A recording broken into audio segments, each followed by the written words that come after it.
Good morning, everybody. Welcome back to Brew Pod Between the Lines podcast. This is your host, Caden Adsit, and a pretty good feeling here after the Brewers end up winning the last two games of the series against the Pittsburgh Pirates. Overall, they finish with a series split and really finished the road trip 5-2, going against some division rivals in this road trip. So all told, a pretty good finish to the road trip. Saw some struggles there in the beginning of that Pirate season, but a couple of really good bounce-back games in this one. Brewers remain at the top of the NL Central following this in-week play, and plenty to talk about here in this one. As we always do, we'll talk about some of the in-game breakdown and then some further topics towards the end. Kind of wanted to touch on some of the bullpen ERA and some of the fantastic things that we've seen from them here this season. Want to take a little bit of a deeper dive into some of the standing numbers. There were some things that pointed out to me in the standings when I was taking a peek at those that I wanted to touch on, and then just want to touch on some offensive struggles in some particular spots as well that we will touch on after these in-game recaps here. But yeah, just some excellent play. William Contreras, for one, just stays on a torrid streak at the plate. Really just the backbone of this offense since Christian Yelich has gone down. And when Christian Yelich was in the lineup, the two of them together were a great, 2-3 in the lineup pretty consistently. And like I have mentioned before, it's very rare that it seemed like you would see both of them retired in the same inning. So really good to see him continue to swing the hot bat. Don't think the Brewers would have gotten these victories without him in the lineup, and especially on Wednesday's matchup. But just some really excellent things from him that we'll talk about some of the more in-game things here as well. So with that, we'll bounce into Wednesday's game specifically here to start off. Brewers win this third game of the series with a final score of 3-2.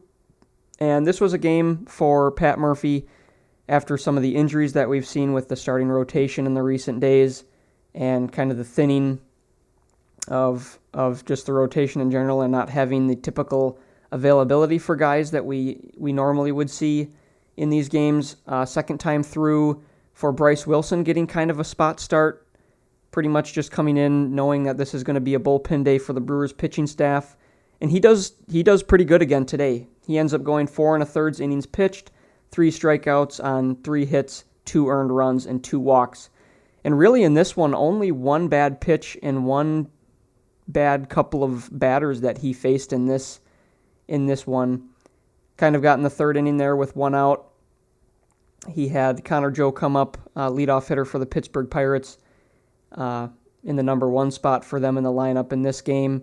He ends up reaching base on a 4-pitch walk from Wilson, and then falls behind Brian Reynolds, one of the Pirates' best hitters and best offensive players for the last several seasons for them, and falls behind in the count 3-1, puts a cutter right down the middle, and Brian Reynolds did not miss it. And that was really the only bad pitch in this game through those 4 1/3 innings pitched that he threw that was that was just unfortunately not a good pitch. So good to see him have another strong outing. And this is twice now that we've seen in these bullpen days where the pitching does really well. We don't give up many runs rather, and end up coming out with a victory like we saw in that bullpen day against the San Diego Padres. So just some really good things for these guys to be able to come in and do what they're supposed to and just get consistent positive arms out of the bullpen. For how many guys threw in this game? We saw Brian Hudson. He throws an inning and 2/3 of scoreless ball. How good has he been this season? Just really a big thing that I don't think I saw at all. I don't think a lot of people saw is how dominant he's been so far this season. Didn't have a superb spring training by any means, but whatever tweaks he needed to make to come into this season and be honestly probably the best and most consistent arm that we've had in the bullpen so far this year. Seems like everybody else usually has had at least one outing of struggle, but we really haven't seen that from him at all this season. We saw scoreless inning from Peguero, Another good scoreless outing for Trevor McGill. He came in there, and then Yoel Payamps ended up getting the save in this one. Kind of a crazy ninth inning in this game for the Brewers pitching, or for Yoel Payamps in the defense. He ended up collecting essentially 5 outs in this ninth inning, which sometimes we see 4 outs, sometimes, but what I mean by this is there was 2 errors in this inning alone. The only 2 errors of this game for the Milwaukee Brewers defense. One of them, which he was responsible for, kind of had a comebacker there with 1 out that I think he thought was coming at him quicker than it actually was. So he kind of mistimed his glove position to field the ball. Ball kind of trickled away, and he still almost made a tremendous play falling away from the pitcher's mound, throwing to first base, but he was not able to get that out. And then next batter up, we see Joey Wiemer just completely botch a ball in left field, called off Willy Adames, who is standing there waiting for the ball, and ends up dropping it in a full-out sprint. So not what you want to see, especially in the ninth inning, and not really at all, obviously. Guys in the outfield just dropping balls that's just not acceptable, really, especially in the major leagues. So not what we wanted to see, but really good job by Yoel Payamps settling in and able to collect the last 2 outs of this one. Ended up striking out Andrew McCutchen to collect this victory. And the first game of this series where we didn't see him begin the game with a leadoff home run. Granted, he was not actually in the lineup in this game. In the last at-bat, he came in a pinch-hitting position, so that was not an option. But ultimately, Brewers collect the victory in this one. Despite another game, kind of a lack of offense here for the Milwaukee Brewers once again. The Pirates on their side, they were supposed to have Quinn Priester start, but we ended up, and I never actually heard what the deal was with that exactly, but we end up seeing left-handed pitcher Josh Fleming come in for the Pirates in this one. Part of this could be the fact that the Pirates manager realized what lack of hitting we had against the left-hander on Tuesday's game, so maybe that was part of this with Josh Fleming being a left-handed pitcher as well. But Brewers were able to get to him a little bit more. He got in some trouble in the third inning and essentially ended up having 2 earned runs charged against him. But mainly it was Luis Ortiz that the Brewers were able to get to in this third inning, where they scored all 3 of their runs in this one. We saw an RBI base hit from Contreras, which that's just come to be a consistent thing for him. He's second in the National League in RBIs in that category, so he continues his hot ways there. And then really just gifted a couple more runs in this inning. Willy Adames gets hit. Then we see Rhys Hoskins get hit, which drew in a run. And then we see a walk to Blake Perkins with the bases loaded as well, which drove in the third run. So honestly, just kind of a gift from the Pirates pitching staff in this inning alone, but that was really the only inning, once again, that the Brewers were able to muster any kind of offense. Yes, there were some threats later on in the game. There was one really poor base running mistake that we saw from Sal Frelick in the 6th inning. Kind of a first and third situation, 1 out. Bryce Terang steals second, who successfully stole the bag, whether Triolo would have come off of second base or not. But ultimately, Triolo comes off of second base, and Sal Frelick attempts coming home on this play, and just not a smart play. Kind of the Brewers trying to steal a run, but Sal Frelick gets a really late jump at third base, and ultimately gets thrown out at home by a few steps, really. Just a poor decision on his end, like I said. Even if Triolo would have stayed back to field the ball at second base and try and apply a tag to Bryce Terang had the throw beaten by quite a ways, and he would have gotten in there with no problem. So I think this is part of what I saw in this. I think it was part of the offense kind of pressing a little bit, because we also did see Blake Perkins picked off at first base in this game. And I think this was the way the Brewers were realizing, kind of just a mental thing at this point, that they were struggling to score runs and produce runs at the plate. And I think this was the way that once they got on base, they were trying to force runs, just trying to press a little bit on the base paths and at the plate. But nonetheless, the 3 runs that they scored ended up being enough due to an excellent bullpen day again from the Brewers pitching staff. So a little bit more just to talk about, dive in the numbers. Contreras he does go 3 for 4, ends up with 3 singles and that RBI that I talked about, and a walk. So just a great approach in this one. He had base hits to all sides of the field. First inning, he pulls one off the lefty to left field. Second at bat, he shoots one right up the middle. And then in his final at bat, he does what he probably does best, which is shoot the ball on the ground to right field, and just continues to put a tear on the plate and just rake as our primary offensive player at this point in time, and really going back to last season as well. So ultimately, Brewers win this game 3-2. Good bounce back after a couple of losses. And then we move on to yesterday's game, which I think, arguably, in my opinion, is probably the best victory and best game of the season for the Milwaukee Brewers. A lot of back and forth in this one. Offense started to step it up a little bit. We saw a little bit more of what we've seen from them so far this season. Ended up tallying a total of 12 hits. So really positive to see everybody in the lineup kind of contributing in this one.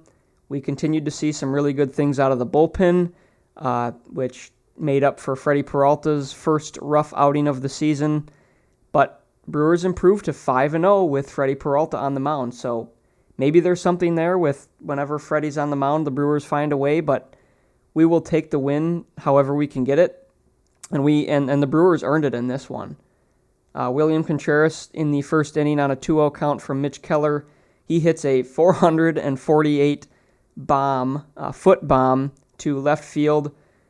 Just completely annihilates the baseball as he's been doing all year. He ends up with a couple of hits in this one. Another at-bat that he just hits a rocket to right field as well in his second at-bat of the game. And like I said, this was just an awesome back-and-forth game overall.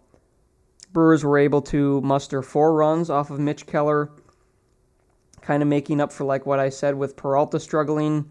He ended up giving up 5 runs on 5 walks, which I think the walks in this one were the big no-no for Freddy Peralta. He's been really good at holding or limiting those walks because that has been a place of emphasis in the past in his career. He's always been a pitcher that doesn't give up a lot of hits. And even in this one, 5 hits seems a little high for what we're used to seeing from him. But a lot of it was because he was falling behind hitters. He had that rough first inning where he gave up a few of those hits just in that first inning alone. And then just the walks, the loss in command, falling behind hitters, putting pressure on himself with having runners on base. Just all this stuff that kind of added up and turned this outing into one of his definitely his poorest outing so far this season. Didn't end up being able to get through the 5th inning. But, this is what we've been talking about in the prior episodes and whatnot, is that when the Brewers have lost, and this has been true of the first 2 games of this series too, they have always been right there. They've always been within striking distance coming at the end of the game, losing most of these games only by 1 or 2 runs. There really hasn't been a game this year where the Brewers have just gotten completely blown out. Now, at some point, this is going to happen in a 162-game season. It's going to happen at some point where just everything seems to go wrong. But even when things do go wrong, it seems like the Brewers' defense, their pitching, and it's mainly the pitching that is keeping these games in arm's reach for the offense and ultimately for the entire team. So, really good job by the bullpen in this one. We have a combination of 5 relievers that come in, and they cover 4 1/3 innings of scoreless baseball. We saw a 3rd inning finishing up that 5th inning. We saw Hobie Milner come in. We saw Abner Uribe in, which I think was the best outing we've seen from him all season. And the last couple that he's come out in, he's been throwing the ball terrifically. And so whatever adjustments he's making, whatever extra work he's putting in with some of the training staff. They're doing an excellent job at doing that and helping his control, because he goes 1-2-3 in the 6th inning with 3 strikeouts. We saw Jared Koenig come in. He got into a little bit of trouble to start that 7th inning, which in that case the Pirates still held the lead at this point, 5-4. But first couple runners get on, he induces a ground ball double play, and then eventually gets out of this 7th inning with a scoreless inning there. We saw Payamps come in the 8th inning, and the big thing in this one, which I know I said some things before about this specific hitter, but how about Gary Sanchez comes in, 8th inning, pinch hit, go-ahead home run against none other than Aroldis Chapman on a ball that was not even near the strike zone, which just amazes me, the way that he was able to get the bat on the ball and hit it as well as he did. Aroldis Chapman comes in with a 102-mile-per-hour fastball up and away, probably about 6 or 7 inches off the plate. And Gary Sanchez, I guess very strong Gary Sanchez, that is, reaches out and drives the ball to right field and puts it into the stands for a go-ahead 2-run home run, making it a 6-5 game. And then we saw Payamps come in. He delivers a scoreless inning in the 8th, facing some of the heart of the Pirates lineup. And I think this is partially why Pat Murphy decides to go with Yoel Payamps, who has been our closer in the last few outings. But with the heart of the Pirates offense and just a 1-run game at this point, he throws our closer in there in what he was thinking was the critical situation in this one. He's able to put up a 0, and then we see the Brewers score an insurance run in the 9th inning from a RBI single from Oliver Dunn. So hopefully, he's been slumping at the plate a little bit, so hopefully this base hit kind of brings up his confidence and maybe he's able to begin breaking out of it. Who knows? But we see him add on an insurance run into the 9th for the Milwaukee Brewers, and then Trevor McGill comes in, delivers a clean 9th inning, and gets his first save of the year. So I think that makes four or five different Brewers pitchers now with saves on the season. I think it'd be 5, because we've had one from a couple from Abner Uribe earlier on in the season. We've seen Yoel Payamps collect a few. We've seen Trevor McGill now with his first. We saw Hobie Milner with his first against the St. Louis Cardinals. And then going back to that 3-inning save from Giago Vieira that he was able to collect too. So there may be one more in there that I'm not sure, but that's pretty incredible to have so many different guys that you can count on and go into in these critical positions, and all of them have come in big in these ones. So Brewers ultimately win this game 7-5, a really good way for them to lock down the road trip against the Cardinals and the Pirates. Like I said, ultimately going 5-2, and now we'll play a handful of home games here. Actually, the biggest homestand of the year so far for the Milwaukee Brewers is going to be 6 games in a row here at home, both against the New York Yankees and the Tampa Bay Rays, which we'll talk about here coming up in a little bit. So before that, I just wanted to talk about some guys that were struggling at the plate who hopefully we're able to see bounce back in this home series. Willy Adames, lumbering a little bit at the plate right now. We've talked about him in past episodes and things that he's been doing well, but we see a little bit of a struggle, particularly on this road trip. But I do think there were some positive things to take away from his at-bats still, especially in, for example, Wednesday's game.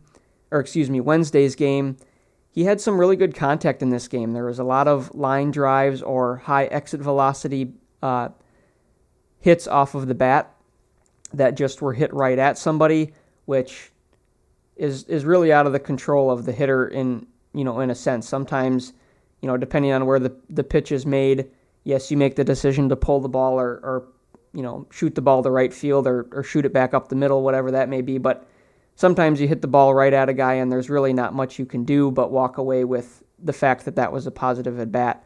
So I don't really have any stats on what his expected batting average would be, but I feel like there's a lot of times with Adames that he hits into some bad luck, and I would predict that he should have had some more hits in this series based on his exit velocity. We see Jackson Chourio, he's struggling, continues to struggle with the strikeout right now. I think the word is kind of out on him that he's not really able to cover the high fastball right now. We saw a lot of that in this series, and part of the reason that Pat Murphy took him out of the starting lineup in the last couple games, specifically because of that struggle. He's been coming onto the field, getting in the early work with Willy Adames and William Contreras. So some really good guys and veterans in this league. Well, considered for our team, I consider these guys our veterans, even though Contreras and Adames are both still young players. I think you surround yourself around guys like that put in the work that they do. I think only good things can come of it. So hopefully we see him break out of it a little bit here coming up on this homestand. And he's had some better numbers at home, so maybe there's a little bit of something there, but hopefully he's able to break out of it. And we have to remember he's only 20 years old, same age as I am, and the fact that he's in the major leagues doing what he's doing is just incredible to me. So, and then Oliver Dunn, I know he's been struggling a little bit too, but hopefully, like I said, that base hit. And he did have some good at-bats here in this one where there were a couple balls that it just seemed like he just missed it with some deep fly balls out to center field. So hopefully he begins to break out of it a little bit and we're able to get a little bit more consistency out of some of these guys at the plate. And then, I don't know what more we can talk about with this bullpen. I think this bullpen has been outstanding. They've been a lot better than anticipated going into this season. Currently ranked 5th in the major leagues with a 2.73 ERA and 4th best in WHIP in the MLB at 1.07, which is walks and hits per inning pitched, walks and hits allowed per inning pitched. So some really good stats from those standpoints. Obviously, I think Brian Hudson kind of gets the tip of the hat to being the diamond in the rough with this bullpen early on in the season, putting together some outstanding numbers for the lefty. But you can't, say anything less than what these other guys have been able to do.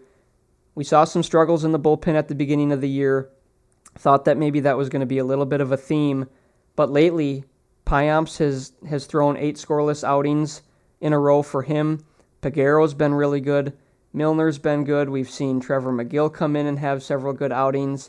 Bryce Wilson's really started to figure it out, especially filling in right now in a starting role that is a much-needed filling role right now for this Milwaukee rotation. So just a lot of positive things that we're seeing from this bullpen, and I think they're outperforming what anybody anticipated and expected at this point in the season. So a really good point of emphasis for them, and wanted to give credit to those guys out in the bullpen as well.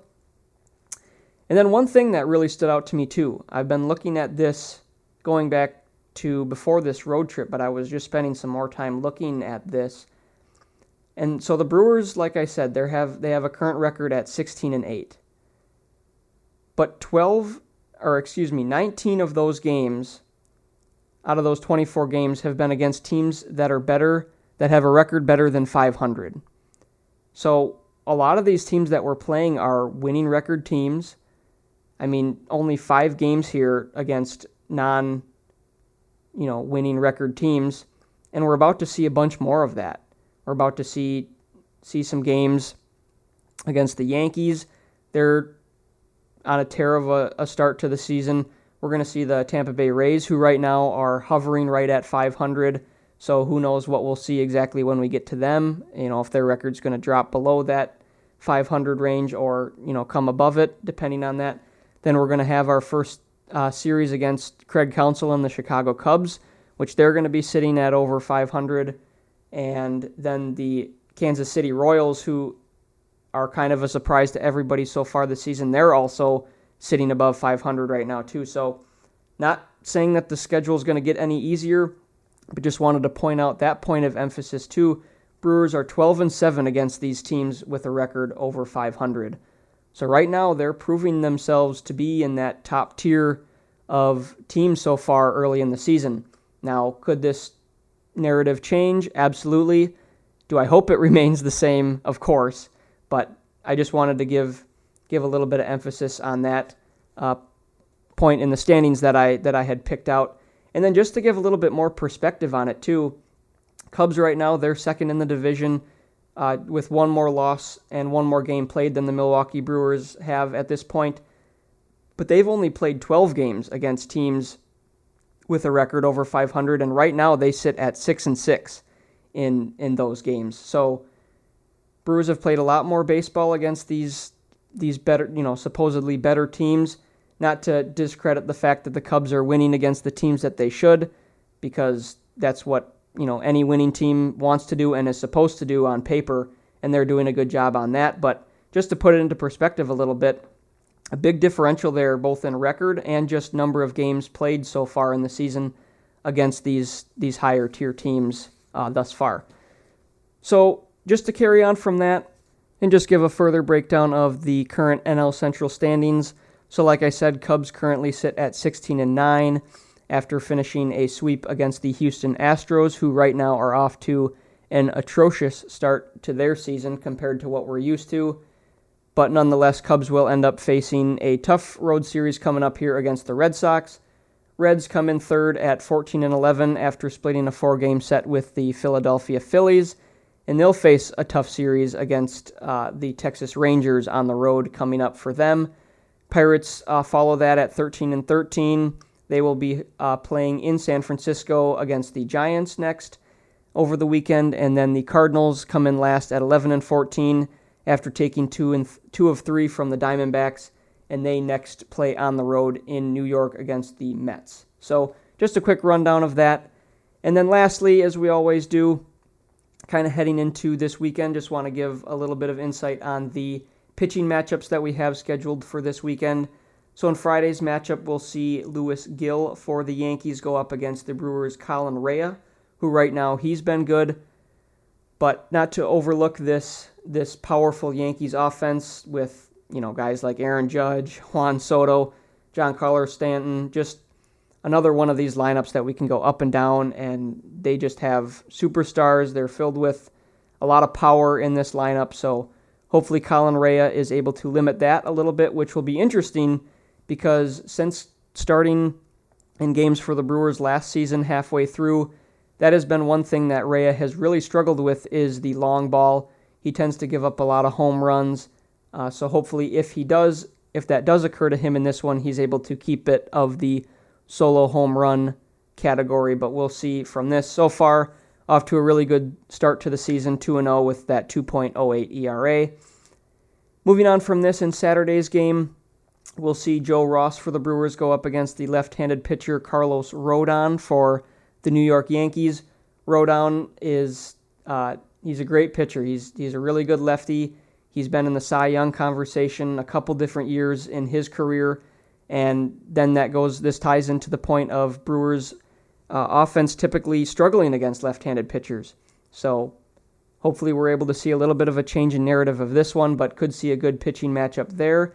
And then to finish out on Sunday, we'll see Tobias Myers for the Brewers make his second career major league start, going up against Marcus Stroman, who Brewers have seen plenty of him through his career, most recently with the Chicago Cubs, and he posts some pretty good career numbers against the Brewers. So he features that heavy sinker cutter and just does a really good job at mixing pitches and even mixing his delivery with timing and whatnot. So will be interesting to see what the Brewers offense are able to muster off of him.